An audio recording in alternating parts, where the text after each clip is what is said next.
Hello everybody, my name's Ali Wiley and today I'd like to talk about my first out-of-body experience. It was about 15 years ago and I'd actually been practicing lucid dreaming techniques. I've been writing down all my dreams, analysing my dreams, etc, etc. I really wasn't expecting to have an out-of-body experience. So I woke up in the middle of the night and I decided to go for a lucid dream. So I was using the technique, trying to stay awake while I fell asleep. So I laid there and concentrated and tried not to get too excited about the whole thing. So slowly I started drifting off to sleep and I really tried hard to stay awake, but not too hard, because if you try too hard, you don't go to sleep, or your body doesn't go to sleep. So I felt myself sinking down and down and down, and then suddenly my body started going all fizzy, like I was full of electricity. It was actually quite a pleasant feeling, I must admit, and it was like a tingle all over. And then suddenly I found myself floating above my body. It was incredible. I felt liberated, I felt free. It was such an incredible sensation. I was aware of what was happening to me because, yeah, you're right, I am nuts. Everybody thinks I'm nuts, but don't worry about that. And it was an excellent feeling. And I was aware of what was happening, as I said before. And I'd read about OBEs, out-of-body experiences, and astral projection. Oh, thanks for all those hearts, by the way, that are popping up on the screen. That makes me feel better. This is my first scope, so I'm a bit nervous. And so I wasn't scared.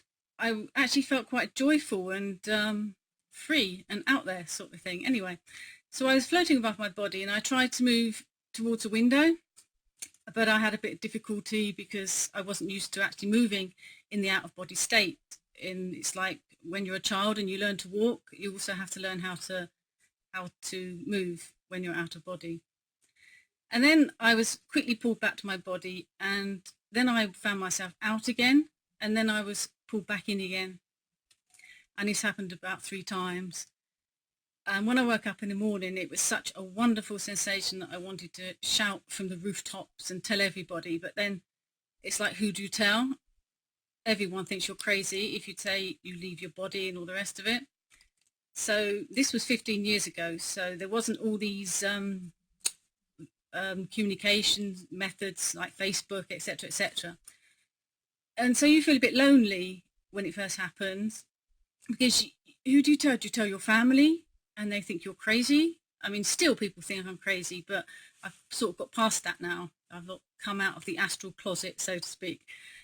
And this is why I'm doing this video now, this scope, because I know there are still people out there that have these experiences and want to share them with the world, but are afraid that people are going to take the mickey out of them or think they're crazy. But you're not. I'm telling you here and now. In fact, I'm sitting here on Periscope telling the whole world that I have out-of-body experiences, and anybody else that feels like they want to talk about them can always pop over to my website, www.astralwings.com.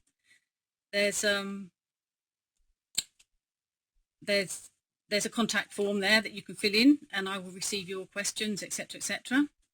I would be really happy if you share this scope with your friends, because you just don't know who has had an out-of-body experience that would be happy to share with somebody their experiences. A lot of people send me emails saying they're frightened because they have these strange experiences where they find themselves floating above their body and they don't know how to explain them. Even Robert Monroe, a famous out-of-body expert, he died now, he's dead now, but he wrote 3 brilliant books on the subject. When it first started happening to him, he thought it was crazy. This was in the 1950s, and he went to a doctor, he went to an analyst because he thought he was dying. He was finding himself out of body, and he was looking at his physical body laying in bed, and he seriously thought, oh, this is it, I'm dead. But he wasn't. He was pulled back into his body, and then slowly he began to realize that it was quite a common phenomena. It's just that people didn't talk about it for fear of being called nuts, like someone did before. called me nuts, but that's okay. I don't mind. So basically what I'm saying is my future scopes will be about my own out-of-body experiences, or they will be about questions that people have asked me. They will be about astral projection tips and advice. If anybody wants to know anything, you can contact me via my website, www.astralwings.com.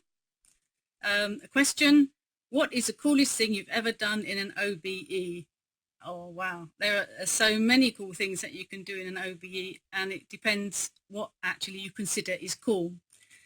The thing that actually got me started on this adventure, because it is an adventure, it's not easy. You are actually taken inside who you are, so it can be quite disturbing at times, but it is all really worth it. So the coolest thing that I've ever done is I received the answer to my original question. My original question was, who am I? And one night I had an out-of-body experience, and I asked a question, who am I? And I was taken into this deep tunnel. It's difficult to explain because often these experiences are difficult to put into words. And when I came out of the other side of the tunnel, I experienced myself as the universe.